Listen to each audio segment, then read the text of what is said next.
আসসালামু আলাইকুম virtual viewers, সবাই কেমন আছেন? নিশ্চয়ই খুব ভালো আছেন। আজকে ৩১ ডিসেম্বর ২০২৪, বছরের একেবারে শেষ সময়। বিকেল ৪টা ৩২ টাইম এখন, বাংলাতে যদি বলি ১৬ পৌষ ১৪৩১। আজকে আমি আমার বাগানের শুরুর গল্পটা একটু শেয়ার করব, যদিও বেলাটা একটু পরে এসছে। তারপরও চেষ্টা করছি, কারণ মন মানছিল না। আমি ভিডিও করতে খুব পছন্দ করি আমার ছাদ বাগানের। আগে যেমন নিজের ছবি তুলতে অনেক বেশি পছন্দ করতাম, এখন নিজের ছবি তুলতে পছন্দ করি না। এখন আমি আমার বাগানের ভিডিও করতে খুব পছন্দ করি, যার কারণে অনেক বেশি আপলোড দেই। আরও একটা কারণে আমি ভিডিও আপলোড দিই, কারণ হচ্ছে আমি আমার এই ছাদ বাগান করেছি, একেবারেই এর ক্রেডিট আমি দিব যারা ইউটিউবে কৃষি বিষয়ক ভিডিওগুলো ছাড়েন। এই কারণে আমি এখন ছাড়ছি, কারণ তাদের কাছ থেকে আমার শেখা। আমি একেবারে কিছুই পারতাম না, একসময় মাটি ধরতেও পারতাম না।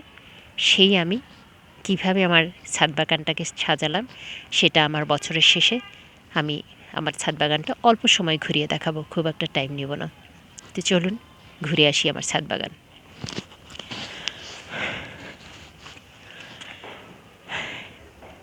এই মুহূর্তে আমার ছাদ বাগানে প্রায় ৩৫০-র মতো গাছ আছে, মেবি তারও বেশি আছে, আমি ওরকম গুনিনি। বাট যদি পট হিসাব করি সেক্ষেত্রে এরকমটা আছে। আচ্ছা, আমি জাস্ট এখান থেকে শুরু করি।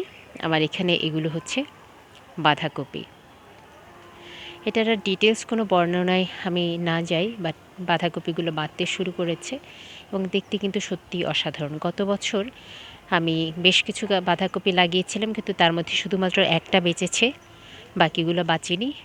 আর এখানে এই হচ্ছে ফুলকপি। গত বছর 2টো ফুলকপি খেয়েছি, বাট এবছর 5টা ফুলকপি লাগিয়েছি, 5টাই সুন্দর মতো ধরেছে।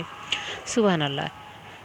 আর গত বছর কোনো শালগম করিনি, তো এবছর আমি শালগম করছি। তো 14টা গাছ আমি পেয়েছিলাম, 2 টাকা করে। আমাকে 10টা দেওয়ার কথা, বাট 14টা গাছ এসেছে। একেবারে ছোট্ট ছোট্ট লিটল বাচ্চা ছিল। তো আলহামদুলিল্লাহ, সেটা কিন্তু এখন বেশ বড় হচ্ছে। এই গাছগুলোর বয়স 1 মাসও হয়নি। তো আমি আপনাদেরকে এটা শেয়ার করার কারণ হচ্ছে যে, দেখুন, গত বছর যেখানে 1টা 2টো খেয়েছি এবং তাও খুব একটা ভালো হয়েছে সেটা নয়, বাট আমি যেভাবে লেগেছিলাম, অর্থাৎ আমার নষ্ট হয়েছে, আমি পারিনি, বাট আমি চেষ্টা করে গিয়েছি। চেরি গাছ আমার ভিডিওতে পাবেন, অনেক অনেক ভিডিও আছে, অ্যাকচুয়ালি সবটারই আপলোড আমি দেই। কী পরিমাণে চেরি হয়েছে, কত সুন্দর চেরি হয়েছে। এখন বলি, আমি আমার এত সুন্দর যে বাগান করছি, সেই বাগানের রহস্যটা কী, অর্থাৎ এত চমৎকার ফল ফুল শাকসবজি কীভাবে হচ্ছে সেটা একটু শেয়ার করেন। এবং কত বড় গাছ হয়ে গেছে দেখুন। এবং এটা কিন্তু লাগানো জাস্ট এরকম, এখানে অলমোস্ট 6-7 কেজির মতো মাটি হবে, তাও হয়তো হবে না। তো সেখানে এত বড় একটা গাছ করেছি। ছাদে সবসময় যেটা মনে রাখতে হবে, ছাদে কিন্তু খুব একটা মাটি ইউজ করা যাবে না, কারণ এতে লোড হয়ে যায় অনেক বেশি। এবং মাটির যে গুণাবলী যেটা আছে, যে পরিমাণ খাবার আছে, গাছ কিন্তু অল্পতেই খেয়ে শেষ করে ফেলে। দ্যাটস মিন আমি গাছটাকে এমনভাবে রোপণ করব যাতে গাছটা জাস্ট রুটগুলো ছড়াতে পারে এবং সে একটা স্পেস করে নিতে পারে, অর্থাৎ ঠিকঠাক মতো সে দাঁড়িয়ে থাকতে পারে। এই অবস্থায় আমি সেই রকম পটে আমি লাগাবো। তবে গাছের আকৃতি ভেদে, যেমন আমার এই মালবেরি গাছটি বেশ বড় এবং এটার যেহেতু ব্রাঞ্চ অনেক বেশি, ঝড় বাতাসে ফেলে দিতে পারে এবং রুটস অনেক বেশি, যার কারণে আমি হাফ ড্রামে দিয়ে দিয়েছি। বাট এটা কিন্তু প্রথমে ছোটো টবে ছিল। আর একটা টিপস বলি, গাছ যখন লাগাবেন ছোট থাকতে, তখন কিন্তু ছোটো টবে দেবেন। গাছ আস্তে আস্তে যত বড় হবে, তখন এটা বড় টবে দিতে পারেন। আচ্ছা, যেটা বলছিলাম মাটি তৈরির ঘটনা, যেই মাটি তৈরি করেছি আমি কোকোপিট, অর্থাৎ নারিকেলের যে উচ্ছিষ্ট অংশ সেটা থেকে, সেটা কিন্তু আপনারা চাইলে অনলাইন থেকে সংগ্রহ করতে পারেন, বাট আমার এখানে এটা যেহেতু অ্যাভেলেবেল, এখান থেকে আমি পেয়ে যাচ্ছি। সাথে দিচ্ছি আমি কিছুটা বালু অ্যাড করতে পারেন। বালুটা কোকোপিট দিলে বালু দেওয়ার দরকার নেই, কারণ হচ্ছে আমি যে কারণে কোকোপিট ইউজ করছি, এক হচ্ছে হালকা রাখার জন্য, আর দুই হচ্ছে কোকোপিট কিন্তু পানিটা যেমন ছড়িয়ে দেয়, তেমনি পানিটা কিন্তু সে কিছুটা অ্যাবজর্ব করেও রাখে, অর্থাৎ দুটো কাজই সে করে থাকে। তো যার কারণে আমি কোকোপিট ইউজ করছি, এবং সার হিসেবে যেটা ইউজ করি সেটা হচ্ছে ভার্মি কম্পোস্ট। যদি আপনার কাছে অ্যাভেলেবেল হয় সেটা দিবেন, আদারওয়াইজ পুরনো গোবর। যারা গরুর খামার করেন তাদেরকে বলে রাখলে ওদের কাছ থেকে কিছুটা সংগ্রহ করতে পারেন, এবং সংগ্রহ করে দেন আপনি সেটাকে একটু শুকিয়ে ব্যবহার করতে পারেন মাটির সঙ্গে মিশিয়ে। আর একটা জিনিস আমি ইউজ করি, যেটা ইউজ করলে কিন্তু আপনার কোনো রকম কীটনাশক ইউজ করার দরকার হবে না, একদম পরীক্ষিত, সেটা হচ্ছে ছাই। তবে সেটা অবশ্যই পুরনো ছাই দিতে হবে। যদি এটা আপনি খুব বেশি পুরনো ছাই না হয়, তাহলে কিন্তু আপনার গাছগুলো পুড়ে যেতে পারে। তো যদি পুড়ে যায় আপনি ইউজ করার পরে, তখন আমার কথা শুনে যে বলবেন যে আপনার ভিডিও দেখে আমি এটা ইউজ করেছি তারপর গাছ পুড়ে গেছে, সেটা কিন্তু আসলে বললে হবে না। তো আমি একদম এনশিওর করছি যে পুরনো ছাই হতে হবে। এটা করলে কি হবে, গাছের গোড়ায় নানা রকম, যেমন কেনো পোকা, অন্যান্য পোকা মাকড় উপদ্রব হয়ে থাকে, তো সেটা কিন্তু আর হবে না। পোকা থাকলে কিন্তু ছাদ বাগানে সত্যি এটা খুব বিরক্তির সৃষ্টি করে। তো সেইটা ইউজ করবেন, অর্থাৎ ছাইটা জোগাড় করবেন। গ্রামের দিকে যারা থাকে ওদের কাছে কিন্তু বললেই হয়, ওদের কাছে গিয়ে ওরা একটা হয়তো নির্দিষ্ট জায়গায় ছাই ফেলে, সেখান থেকে আনা যেতে পারে। অথবা আপনি যে অটোতে, আমি যেমন যেটা করি অটোতে কিংবা কৃষি অফিসে যোগাযোগ করি, গ্রামের দিক থেকে যারা ভার্মি কম্পোস্ট বিক্রি করে ওদের কাছে বললেও ওরা কিন্তু এটা দিতে পারে। আমি সেভাবেই সংগ্রহ করে নিচ্ছি। আমার অ্যাকচুয়ালি কয়েকদিন ধরে খুব ঠান্ডা লাগছে, যেই ঠান্ডার কারণে আমি খুব একটা স্থির হতে পারছি না, অর্থাৎ রানিং নোজ প্লাস হচ্ছে ভয়েস ডাউন, নানা রকম প্রবলেম হচ্ছে। কে আপু?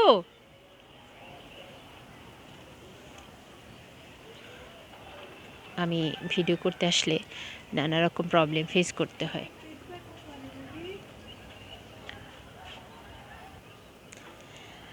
আমার এখানে না সুন্দর সুন্দর পাখি আসে, নাম না জানা পাখি। কাছে গেলে অবশ্য উড়ে যাবে, এবং বিশেষ করে সকালবেলা এত কিচিরমিচির এদের ডাক শুনি। আলোটা পড়ে আসছে, শীতের সময়টা কিন্তু একটা প্রবলেম যে খুব সহজে আলোটা নিভে যায়। দেখি ওই পাখিটাকে আমি কত দূর ধরে রাখতে পারছি। ওটা আসলে কি আমি সেটা বুঝতে পারছি না। ও টের পেয়ে গেছে যে আমি ওকে ভিডিও করছি। এই যে উড়ে গেছে। যাই হোক, আমি আমার বাগানটা ঘুরে দেখাই। এখানে ঠিক কত প্রজাতির গাছ আছে আমি সেটা বলতে পারছি না এই মুহূর্তে, কারণ আমার চোখের সামনে আমি যা পাই সেটাই লাগিয়ে দেই। এখানে অনেক ব্যর্থতা আছে, অনেক সফলতার গল্প আছে। এক সফলতার গল্প বলি, গাছটা কিন্তু একদম মরে যাচ্ছিল, তো সেটাকে প্রথমে রিপোর্ট করেছি, হয়নি, পরে আমি এটাকে একদম হার্ড প্রুনিং করে দিয়েছি, এবং কি সুন্দর আলহামদুলিল্লাহ। এটা হচ্ছে আমার সুপার ভাগোয়ানার। তো সেটাই বলছিলাম যে বাগান করাটা অ্যাকচুয়ালি প্যাশন থাকতে হবে, ভালো লাগা থাকতে হবে, ভালোবাসা থাকতে হবে, তাহলে কিন্তু আপেল গাছের মতো এরকম শীতকালীন দেশের গাছও কিন্তু এখানে হওয়া সম্ভব। এটা তেমন জটিল কিছু না। তো পেঁয়াজ একদম, যেটা আসলে হয় কি, বাসায় ফেলে দেওয়ার মতো জিনিস দিয়ে আমি ম্যাক্সিমাম সময় এই কাজগুলো করে থাকি। পেঁয়াজ আপু কি বললো যে পেঁয়াজ আপু নয়, আমার আপুমনি পেঁয়াজের যেহেতু অঙ্কুর হয়ে গেছে ওটা না খেয়ে আমাকে দিয়ে দিলেন, এবং আমি কিন্তু এটাকে সুন্দর মতো লাগিয়ে দিয়েছি। একবার আমি এখান থেকে কলি খেয়েছি, আবার নেওয়ার উপযুক্ত হয়ে গেছে। আর এই গাছগুলো কিন্তু আমার হাতের কাটিং করা, গোলাপ গাছ, আর এদিকেও কিছু আছে। ছোট ছোট চারা লাগিয়ে দিয়েছি, আলহামদুলিল্লাহ হচ্ছে। আর কি বলে এটাকে, আদা গাছ, আদারও জাস্ট অঙ্কুর হয়েছিল, সেটা থেকে লাগিয়ে দেয়া। সব গাছে যদি আমি নাম বলতে চাই তাহলে এই ভিডিও অনেক লেন্থ বেড়ে যাবে, আমি জাস্ট দেখিয়ে নিচ্ছি। এটা এত ভালো লাগা দেয় আমাকে, যেটা আমি বলে বোঝাতে পারবো না। মোটামুটি কি বলে যে আলুর অবস্থাও সেরকম, ফেলে দিচ্ছিলেন এবং হচ্ছে। এই যে দেখুন, এইটা সম্ভবত গোল বেগুন। আমি এবার বেগুনের শেপটা গোল, বেগুনটা একটু দেখতে ভালো লাগে আমার, পছন্দ করি। এবং নানা সাইজের বেল কি বলে বেগুন গাছ আমি কিনেছি। সিম গাছ, ছোট্ট সিম গাছে এখন তো মনে হচ্ছে পাতার থেকে ফুল বেশি হয়ে গেছে। তো এই যে গতকাল বছরের শেষ আমি গাছ লাগিয়ে দিয়েছি, লাউ গাছ, আরও কিছু গাছ আছে, আমি পর্যায়ক্রমে দেখিয়ে নিচ্ছি। এটা হচ্ছে আমার থাই আনার। তো বাগান দেখে কি মনে হচ্ছে আমি কতটা আনাড়ি ছিলাম, কিংবা এখনও তো অত বেশি হতে পারিনি, বাট ট্রাই করছি। আচ্ছা, বাগানের শুরুটার গল্প বলি। বাগানের শুরুর গল্প হচ্ছে আমার 2021 সাল থেকে। এবং 2021 সাল থেকে আমি প্রথমে জাস্ট একটা গোলাপ গাছ কিনেছিলাম। তো গোলাপ গাছটার খুব যত্ন নিই এবং যত্ন নেওয়ার পরে যেটা হলো যে প্রচুর ফুল এসেছে। ওই বছর প্রচুর ফুল এসেছে, আমার আগ্রহ না খুব বেড়ে গেল। তো এত বেশি আগ্রহ বেড়ে গেছে, এই যে কী পরিমাণে পোকার আক্রমণ হচ্ছে যদি আমি এগুলো কিন্তু খুব প্রবলেম করে, খুব গাছগুলোকে একেবারে সবজিগুলোকে খেয়ে দেয়। ফেরোমন ফাঁদ ইউজ করতে হবে। আচ্ছা, আর একটা জিনিস বলছিলাম যে লাউ আমি প্রচুর খেয়েছি আর প্রচুর হচ্ছে। কিন্তু আমার একটা প্রবলেম হলো যে লাউ গাছের পুরুষ ফুল যখন আসে তখন মহিলা ফুল থাকে না, আবার মহিলা ফুল যখন আসে তখন পুরুষ ফুল থাকে না। এবছর অবশ্য প্রথমেই মানে মহিলা ফুল এসছে, ফিমেল ফ্লাওয়ার এসছে। কেমন মহিলা পুরুষ বলছি, বিষয়টা শুনতে ভালো লাগছে না। যাই হোক, মেল ফিমেল কম্বিনেশনটা হচ্ছিল না বলে অনেকটাই নষ্ট হয়ে গেছে, বাট ফাইনালি 4টা লাউ পড়েছে এই যে পাতার আড়ালে। তো গাছগুলো কিন্তু আমি জাস্ট এরকম বস্তায় লাগিয়েছি। আচ্ছা, বলুন তো দেখি, আপনার ছাদ বাগানে যদি এরকম একটা রো থাকে তাহলে এটাকে আপনি কিভাবে দেখবেন, আপনার কি মনে হবে? তো সেটাই বলি। এবং এই গাছে কিন্তু আমার প্রচুর ব্যান্ডারিন হয়েছিল, তারপর হচ্ছে মালটা হয়েছিল, তারপর এটাতে অনেক বেশি ডালিম হয়েছিল, দেশি ডালিম যদিও। আর এখনও সফেদা খাইনি, বাট এই প্রথম এসেছে সফেদা, নিশ্চয়ই ফাঁক ফোকর দিয়ে দেখা যাচ্ছে। আবার কলি, এই যে দেখলাম কলি আসতে শুরু করেছে, আলহামদুলিল্লাহ। কচু গাছ, মানে কী নেই আমার ছাদে, আলহামদুলিল্লাহ। তারপরও অনেক কিছুই নেই, সত্যি কথা। তারপরে অনেক কিছুই নেই যেটা কিনা চাই আরও অনেক কিছু করতে, কিন্তু হয়তো ওই টাইমটা দিতে পারছি না, ওই স্পেস দিতে পারছি না, এজন্য হচ্ছে না। এটা রিপোর্ট করেছি, আলহামদুলিল্লাহ সুন্দর হচ্ছে। মিরাকেল বেরি, খুবই পছন্দের মিরাকেল বেরি। তো এই শীতের সময় গাছ যেহেতু অনেকটা ডরমেন্সিতে চলে যায়, তো এই কারণে আমি চারাও করি। কিন্তু এই যে মরিচের চারা,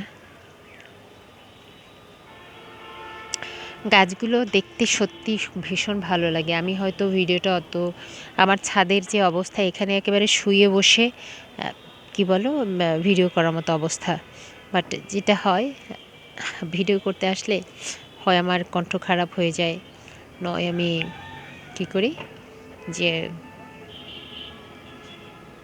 অলসতা কাজ করে।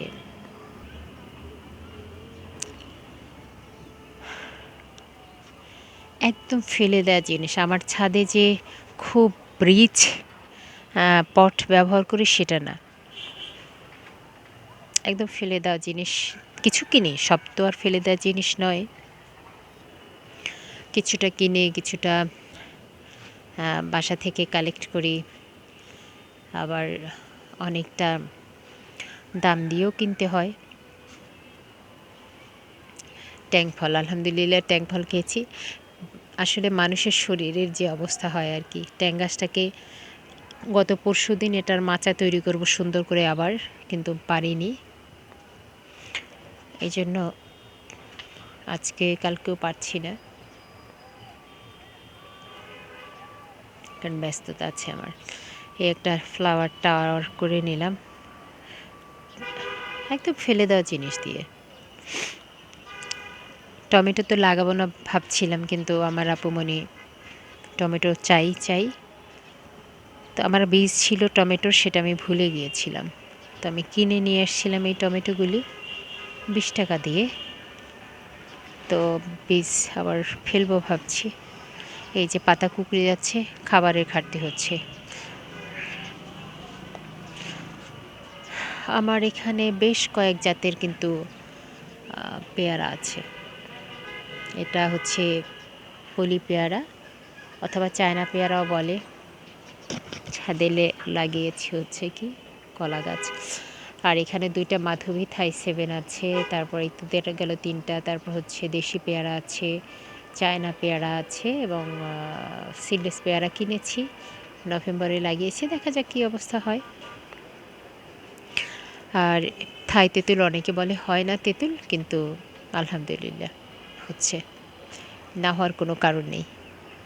আল্লাহ সুবহানাহু ওয়া তাআলার কাছে চাইতে হবে। আমি সত্যি যখন গাছ লাগাই একটা জিনিস খুব মনে প্রাণে বলি, এবং এটা আমি মনে প্রাণে বিশ্বাসও করি। সেটা হচ্ছে আল্লাহ সুবহানাহু ওয়া তাআলার কাছে আমি বলি যে আল্লাহ, আমি লাগিয়েছি, আমি চেষ্টা করেছি, বাট দেয়ার মালিক আপনি। কারণ আল্লাহ সুবহানাহু ওয়া তাআলা তিনি মালিক, তিনি ক্রিয়েটর। সুতরাং এখানে আমার কোনো ক্রেডিট নেই। আমি জাস্ট তিনি আমাকে যে শক্তি সামর্থ্যটুকুন দিয়েছেন সেটুকুন আমি কেবল কাজে লাগাচ্ছি, আমি সেই শ্রমটা দিচ্ছি, ব্যাস এতটুকুনি। এর বেশি কিছু করার সামর্থ্য নাই। এখন আমি আমার আল্লাহর কাছে চাইছি, আমার আল্লাহ আমাকে দিয়েছেন। এটা হচ্ছে সবচেয়ে বড় একটা ব্যাপার। তো এই ছাদ বাগান আমার একদম শেষ পর্যায়ে এসে, তো ছাদ বাগান কেন করবেন? ছাদ বাগান সত্যি ভালো রাখার একটা প্রধান উৎস। আমি আগে ঘুরতে যেতে খুব পছন্দ করতাম, প্রচুর ঘুরেছি, কিন্তু এখন আমার আর কোথাও ঘুরতে যেতে ভালো লাগে না। আমি কোথাও গেলে আমার কাছে গাছগুলো কিন্তু অনেকটা মরেও যায়, যেহেতু মাঝে মধ্যে একটু লং টাইম থাকতে হয় হসপিটালে। আমার মা কিছুটা অসুস্থ ছিলেন আগে, আলহামদুলিল্লাহ তিনি ভালো আছেন। তো সেই কারণে আমার ছটফট করি আবার ছাদ বাগানে আসার জন্য। গাছ লাগাবো না ভাবি, কিন্তু প্রতিদিন যখন প্রতি শুক্রবার যখন আসে তখন কিন্তু আমি ঠিক বাজারে যাই। গাছ আমার লাগাতে হবে, গাছ ছাড়া আমার চলছে না। তো যে ব্যাপারটা বলি যে গাছ লাগান, সুস্থ থাকুন, মানসিক সুস্থতার দরকার আছে, তারপর হচ্ছে শারীরিক সুস্থতারও দরকার আছে, যেটা আপনার ছাদ বাগান আপনাকে কিন্তু দিতে পারে। এটা যেমন কায়িক পরিশ্রম হয়, তেমনি কী বলবো, মেন্টাল এক্সারসাইজও কিন্তু হয়। অর্থাৎ কোন গাছটি কোনখানে রাখলে ভালো হবে। আমি কতবার যে গাছ চেঞ্জ করেছি, প্রায় 15 দিন, এক মাসের মধ্যে 2 একবার আমার হয়তো গাছ এদিক সেদিক করি। এভাবে ভালো হচ্ছে না তো ওভাবে ভালো হতে হবে, এটা করতে হবে, সেইটা করতে হবে। তো এগুলো করে করে কিন্তু সত্যি মানে আমি যেমন বোথ ফিজিক্যালি মেন্টালি ফিট আছি, এটা যে কেউ করতে পারেন। এটা আপনার রোগ মুক্তির একটা কারণ হতে পারে, সেটা যে কোনো রোগ হতে পারে। হ্যাঁ, চেষ্টা করুন, হয়ে যাবে ইনশাল্লাহ। আর প্রথম দিকে হয়তো অনেক লস খাবেন বলতে 1-2 গাছ দিয়ে শুরু করুন। একদম ব্যাপক হারে নিলে তখন আপনি অসুস্থ হয়ে পড়বেন। আমি প্রথমে 1-2 এরকম করে করে বাড়িয়েছি 10টা, 15টা 20টা প্রথমে তো আমি গুনতাম 50টা গাছ মানে আমার ধরেন 40টা হলো 50টার জন্য মুখিয়ে থাকতাম। এই 50টা হয়ে গেল তো 60, 70 এরকম করে, করে যখন 100 গাছ হবে আমি কতবার যে 95 গুনেছি আমার হিসেব নেই। তারপর আমি কতবার যে 150 গুনেছি, 150 কাছাকাছি গিয়ে এই পটের সংখ্যা বাড়লে হবে। এরকম নেশার মতো করতে, করতে এখন আমার 3.5 শতাধিক গাছ পট আছে, যেটা মেইনটেইন করা কিন্তু ইটস ভেরি টাফ। এখন আমার স্বপ্ন হচ্ছে উফ! আমি কেন আরও বাড়াতে পারছি না? এখন 350 ঠিক আছে 400 করে ফেলি। 400 করলে মনে হয় ওহ! 500 ই তো, তাই না? তে এটা হয় আরকি। তো করে ফেলুন, আর দেরি নয়। আমি আর ভিডিও বাড়াচ্ছি না কারণ লাইট অলমোস্ট চলে গেছে। সূর্যি মামা একদম চলে যাচ্ছে সে। 2024 এখানেই সাঙ্গ হয়ে যাচ্ছে। আল্লাহ সুবহানাহু ওয়া তাআলা প্রত্যেককে ভালো রাখুন, সুস্থ রাখুন, নিরাপদে রাখুন এবং সবার মনোবাসনা পূর্ণ করুন। এই জগৎ থেকে আমরা একটা সময় সবাই চলে যাব। আমরা মানে যেই আসছি পৃথিবীতে, মানে আল্লাহ সুবহানাহু ওয়া তাআলা যা কিছু পৃথিবীতে পাঠিয়েছেন তার সব কিছু রিটার্ন করে নেবেন। সো দ্যাট সেই প্রিপারেশন যেন আমাদের সবসময় থাকে। কখন আমার রিটার্ন টাইম হয়ে যাবে আমি জানি না, বাট সেটার জন্য প্রিপারেশন নেওয়াটা খুব জরুরি, মনে প্রাণে নেওয়া জরুরি। তাই সকালের শুরুতে আলহামদুলিল্লাহ বলুন, রাতে ঘুমোতে যাওয়ার সময় আল্লাহর কাছে প্রে করে ঘুমান। হ্যাঁ, আস্তাগফিরুল্লাহ পড়ে ঘুমান। কারণ আমরা যখন জেগে থাকি তো আমাদের যত পাপ, যত অশান্তি, যত মনোকষ্ট সব কিন্তু আমাদের যখন আমরা জেগে থাকি তখনই হয়। তো আমরা জেগে থাকবো, কিন্তু জেগে থাকার সময়টা যেন অবশ্যই সচেতন হয়ে থাকতে পারি। সচেতনতা খুব জরুরি। বাগান করুন, ভালো থাকুন, সচেতন থাকুন, নিজেকে ভালোবাসুন। নিজেকে যদি ঠিকমতো ভালোবাসতে পারেন তাহলে দেখবেন সব্বাইকে ভালোবাসতে পারেন। আর নিজেকে ভালোবাসতে হলে আল্লাহ সুবহানাহু ওয়া তাআলাকে অবশ্যই স্মরণে রাখতে হবে সবসময়। তাহলেই দেখবেন ভালো থাকাটা খুব সহজ হয়ে গেছে। সবাই ভালো থাকুন। আসসালামু আলাইকুম।